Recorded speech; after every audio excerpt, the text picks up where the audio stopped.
అండి, అందరికీ నమస్కారం. మీ మిడిల్ క్లాస్ అనుబంధాలు. ఈరోజు మనం కరాచీ హల్వా చేసుకోబోతున్నాం.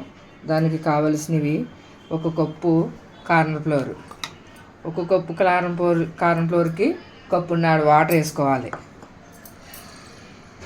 కప్పున్నర వాటర్ వేసి ఇలా కలిపి పెట్టుకోవాలి పక్కనే. అదే కప్పుతో 3 కప్పులు షుగర్ వేసుకోవాలండి. 3 కప్పులు షుగర్ వేసుకున్నాం కదా, ఇదో కప్పుతో 1 కప్పు వాటర్ వేసుకోవాలి.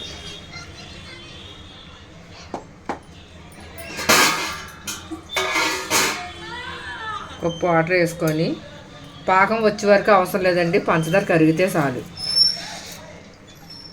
ఇదండి, ఇలా పంచదార కరిగే వరకు బాగా కరగబెట్టుకోవాలి. పంచదార కరిగిన తర్వాత ఇందులో 30 వంతు పాకం పక్క తీసి పెట్టుకోవాలి.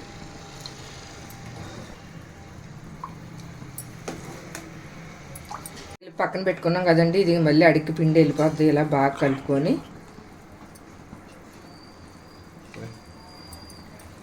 ఇది ఇలాగా పోసుకుంటా తిప్పుకోవాలి. కట్టేస్తుంది, అలా తిప్పుకుంటూ ఉండాలి.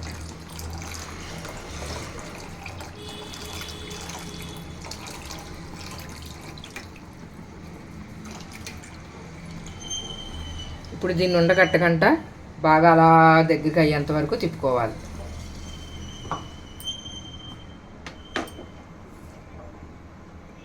ఇలాగ అయింది కదండి, ఇలా సిమ్లో పెట్టుకొని కలుపుకోవాలి. కొంచెం మీడియం సైజులో పెట్టుకొని స్టవ్ని మంట ఇలా కలుపుకొని, ఇప్పుడు ఇందా తీసి పెట్టుకున్నాం కదా పాకం, ఇలా 3 సార్లు కింద కొంచెం కొంచెం పోసి కలుపుకోవాలి. ఇది ఇందులో కలిసిపోయాక మళ్ళీ ఇంకో 2 సార్లు అలాగే కలుపుకోవాలి. అండి, కొంచెం యాలకుల పౌడర్ వేసాను, టేస్ట్ బాగుంటుందండి. అలాగే ఫుడ్ కలరు ఏంటంటే దీనికి హల్వాకి ఇది వేస్తేనే కలర్ఫుల్గా ఉంటుంది. నేను రెడ్ కలర్ వేసుకున్నాను. అలాగే ఈ పెనం నుంచి విడిపోవడానికి ఒక 4-5 స్పూన్లు నెయ్యి వేస్తున్నాను.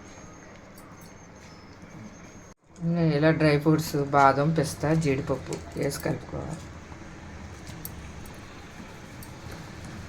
ఇదండి, ఇలా పెనం నుంచి ఇది ఇలాగ సపరేట్ అయిపోయినట్టే. అప్పుడు స్టవ్ ఆఫ్ చేసుకోవాలి. మన డ్రై ఫ్రూట్స్ హల్వా అన్నాం కదండి, ఇందులో వేయడానికి అడిగిన ఇలా డ్రై ఫ్రూట్స్ వేసుకుంటాం.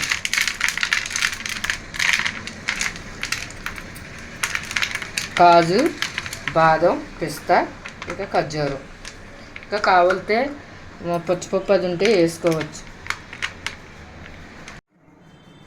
ఇదిగండి, కరాచీ హల్వా రెడీ అయిపోయింది. ఇప్పుడు దీన్ని ఇందులోకి తీస్తున్నాను. ఇది చల్లారిన తర్వాత ముక్కల్లా కట్ చేసుకోవాలి.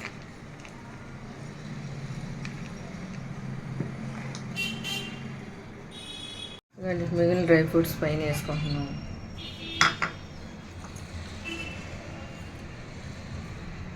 Dry fruits Karachi halwa ready. మీకు నచ్చినట్టయితే కింద ఉన్న బెల్ ఐకాన్ క్లిక్ చేసి లైక్ చేసి షేర్ చేయండి.